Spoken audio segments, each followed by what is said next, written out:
Melbourne County. Our thoughts and prayers go out to his family tonight.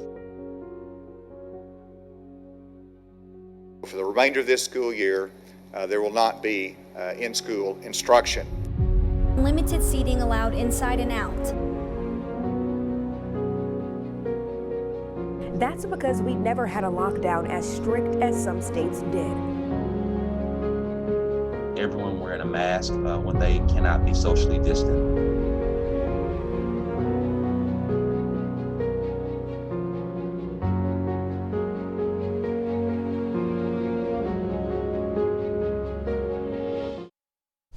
120 days today since the very first positive coronavirus case in Arkansas, and 100 days of public briefings from our state's top leader, Governor Asa Hutchinson.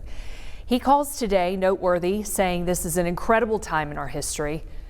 And it's good to see you here with me tonight here on 630 Central. I'm Dawn Scott, and this half hour is dedicated to questions about the pandemic. There are a lot of them. COVID-19 simply has changed our lives. Moving forward at times is unclear. So many questions, and our governor is here with me tonight to help answer them. Governor, thank you so much for being here. It's good to be with you, Don. Thank you for the opportunity.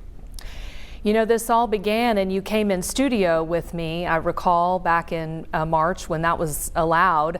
Unfortunately, it's not now, so we do appreciate the distance and appreciate you being willing to answer the questions. There's a lot of ground to cover, but I want to start on a personal note, Governor. You know, collectively, we are exhausted, we're sick as a community, as a society right now, and that's saying it for most of us who don't have to govern, who don't have to be in the public every single day. How are you holding up right now? Well, I'm doing fine, and thank you for asking. The challenge is the uncertainty of both the moment and the future. And people like to know what's around the corner. They want to know what the next school year is going to be like. They want to know whether we're going to have sports or how long this pandemic is going to be. They want to know how long is it going to take to get a vaccine. And the answer is we don't know. And so we've got to work every day, and that can be challenging in and of itself for me, but most importantly for our doctors and our nurses out there. I think about them. I mean, it might be tough in leadership. Boy, it's tough on the front lines, and the work that they're doing to save lives and the pressure they're under, that's really what motivates me, and recognize that we're all in this together.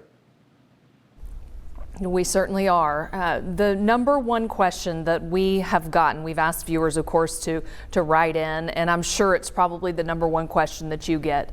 We are not among the states who mandate masks in public when you can't socially distance. Why have you not mandated masks for everyone at this point, Governor? Well, it's been a little while since I checked, but I think a majority of the states still have not issued that kind of a mandate.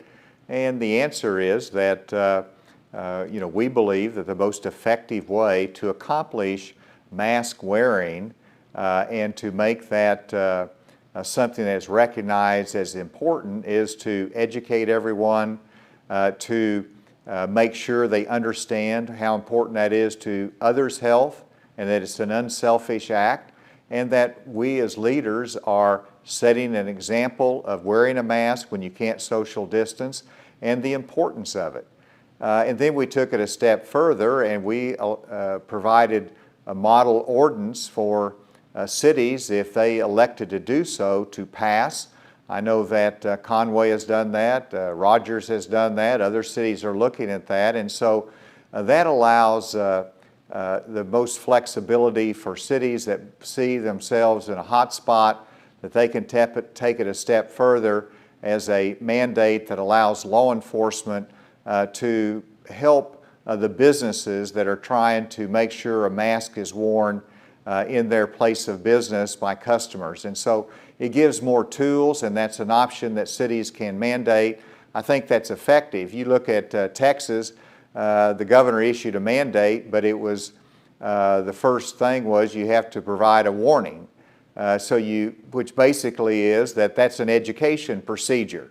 law enforcement is engaged in education. We are engaged in education, utilizing law enforcement for that purpose. So sometimes they wind up in the same place, recognizing that Arkansans are going to respond more to what they know is best for them and others versus some type of police action.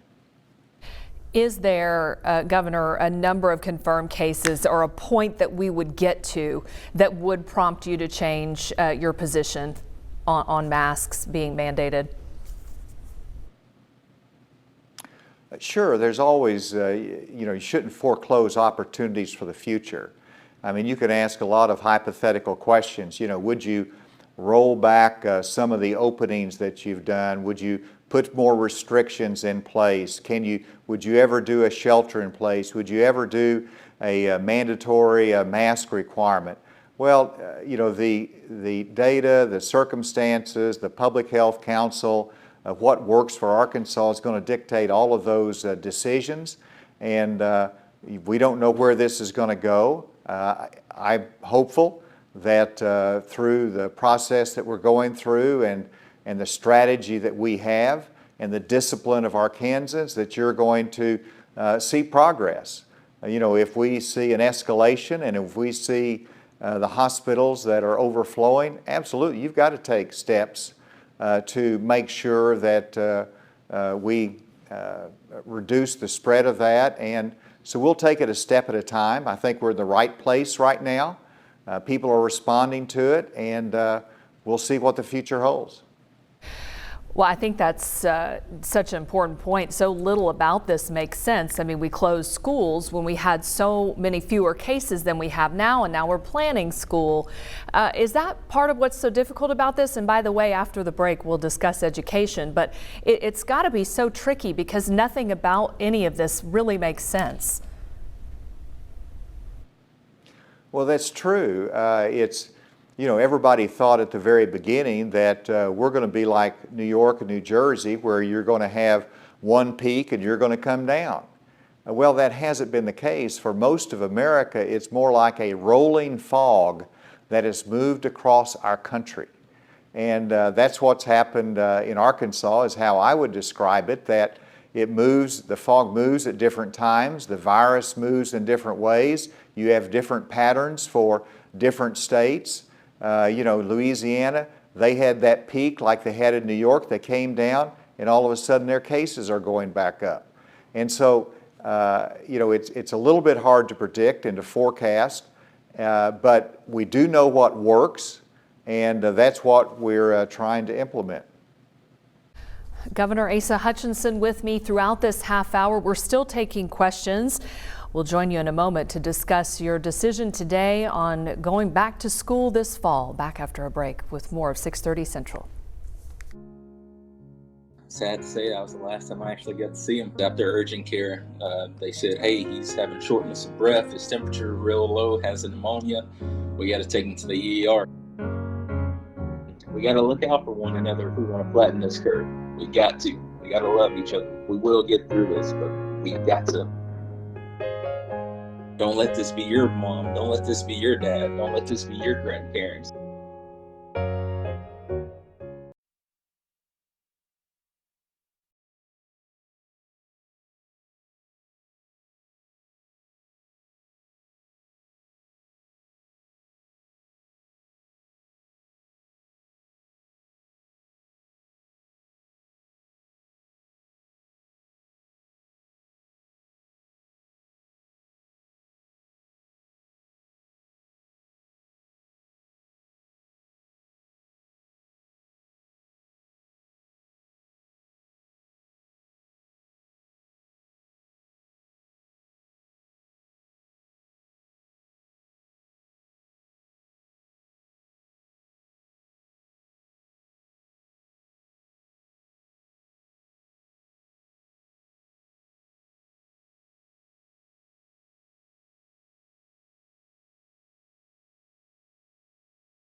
Good Thursday evening, Central Arkansas meteorologist Nathan Scott in for meteorologist Sarah Fortner. It's been a busy day here in the weather department with the showers and storms, but they have pretty much all moved out. A few lone showers still down the landscape into Yell County, also pretty close to Hot Springs and Garland County. So we'll hang on to the chance of a spotty shower through the course of the evening. Right now, 76 is the number. You step outside, doesn't feel too bad, but it's still on the humid side with those dew points into the low 70s.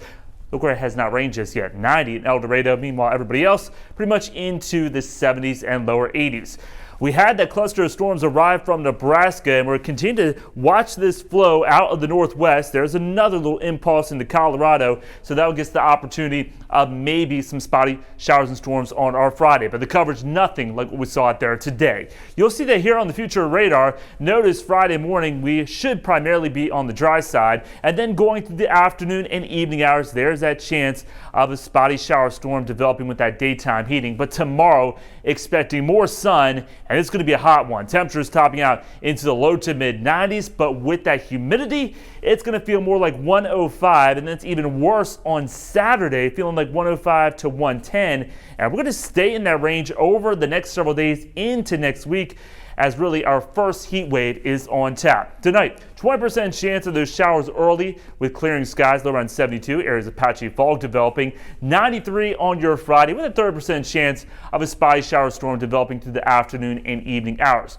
We'll have to watch out for the potential of more storms Saturday afternoon and Saturday evening. Those could be on the strong side, high around 95. But notice the temperatures continue to climb into the mid to upper 90s by next week. There are so many families that are suffering from this, and how many more will it take for people to realize that this is serious? People on Facebook or on social media in general complaining about wearing masks when it's not about them. I don't feel like I can trust anybody. I don't feel like I can leave my house. Governor Asa Hutchinson with me this half hour. We had shared a story there, Governor, of two moms of newborn babies, and the babies each tested positive for the coronavirus. Understandably afraid. And I think that fear and that lack of trust is what contributes to so much of this and a lot of the unknown. And so today you made the decision that there would be in-class education this fall, school starting August 24th, but no later than the 26th. That has sent teachers into an absolute panic. I have pages and pages of questions from teachers saying, why won't you make people wear masks in the classroom? I'm going to read one quote from a teacher who said to me, are our lives of so little value? And how can you allay these concerns with balancing, giving the kids the education that they need, but also trying as hard as we can to protect people? Well, absolutely. And of course, because we delayed the start of school by almost 2 weeks today, that gives the school districts more time to work with the teachers, to work with the community, to really finalize their plan for opening school. And the design is that we give broad guidelines and a coordination point and some standards with the Department of Health. And there's some flexibility left with the schools because there's a lot of things that are different in each school. And for example, you can have a classroom that is configured that people would be 6 feet apart. It might be shrinking the size of the class so the students have physical distancing and therefore a mask would not be necessary. In other areas, you're not going to have that physical distancing and a mask would be necessary. And of course, with a teacher there, you want to protect the teacher, so there might need to be 12 feet separation there. But if they can configure classrooms in that kind of an environment, then a mask would not be necessary because you're physically distancing. But there's some schools that will be mandating masks in certain circumstances. And in terms of the Little Rock School District, I expect that to be a work in progress, that there is more listening to be done there. And in the end, we want to make sure that teachers are safe and that students are protected and that either social distancing is required or masks are worn. And so that's a work in progress. We've got 2 additional weeks there to plan and work toward that. and let's bring our community together. But what we have to have is school. And teachers that I talk to want to have the children back. They want to have that impact on their education. They know that teaching and in the school environment is the safest place for most of these children. And there's a lot of consequences out there when you don't have that. And so we need, starting with in-classroom instruction, and then if we need to go to a blended environment where there can be some online instruction as well. Those are the kind of things that are working out. I think we set a good model today, but there's flexibility given to each school district depending upon the configuration of the school, what the community expects, and we'll continue to work through that as we plan for next year. Of course, Governor, I know you have children and grandchildren. You feel safe sending them back? Oh, I do. I have a grandson who's a junior in high school, and he's anxious to go back. I'm anxious for him to go back. He wants to play basketball. He wants to have a normal education year. I've got a grandson here that also wants the same type of education and those opportunities.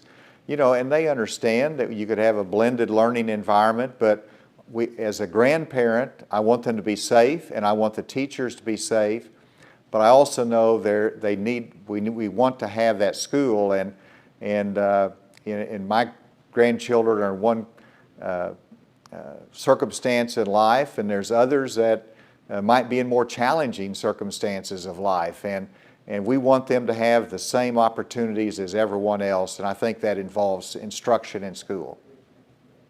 Governor, one teacher did ask me, will PPE be provided for them and for staff members at schools?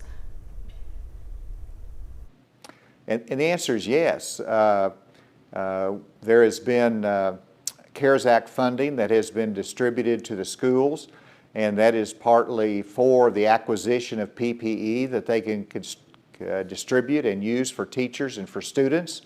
And so yes, that's part of it. Now, one of the reasons we delayed the opening for 2 weeks today, because some of the school districts have not got their PPE ordered yet, even though it's been funded. So this gives them more time to make sure all of that is in place. But yes, that is important to be provided as part of the normal school requirements. Governor Asa Hutchinson again with me this half hour. Much more to cover, including testing and the economy, and we'll be back with more after a short break.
We are in economic crisis as well. Governor Asa Hutchinson with me, and the stimulus package expires at the end of this month. A number of Arkansans still standing in long lines outside unemployment offices. What happens at the end of this month to these people who still have no job to go to? Well, they will continue to have their unemployment insurance benefits. And so that will be the normal process for anybody that has lost a job, continue to be unemployed. The only difference is that the extra stimulus money of $600, I believe it's per pay period, will cease on July 30th unless Congress extends that.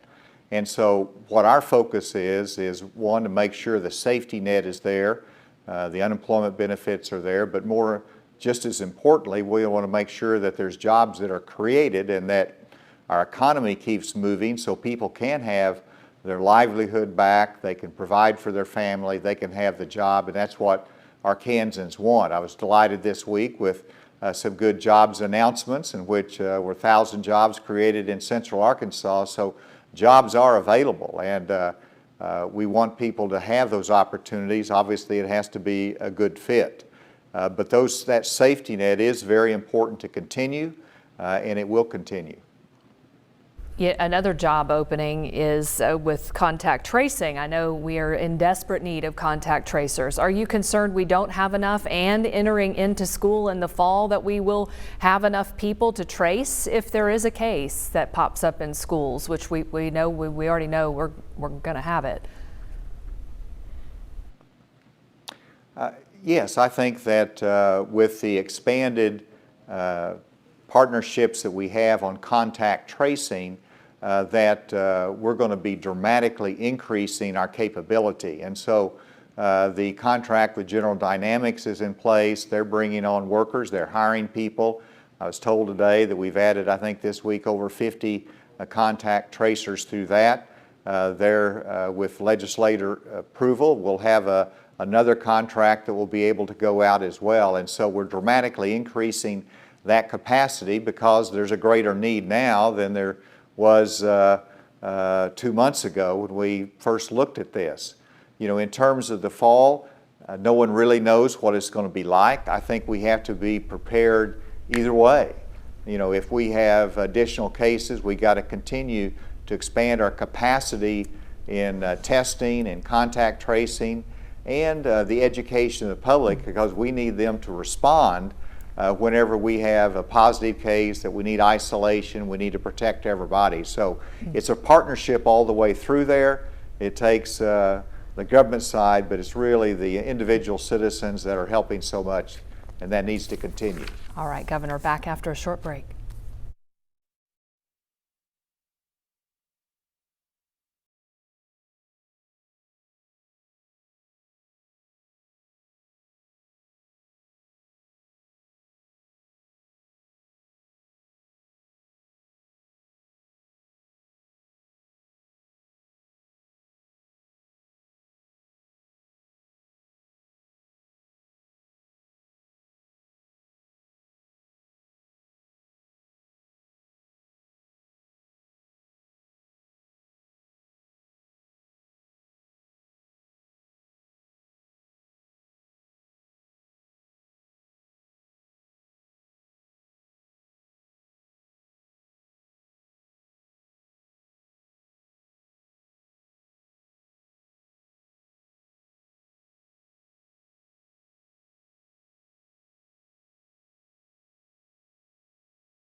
I know there were so many questions. We'll work to do our best to get them answered for you. Until tonight, see you later.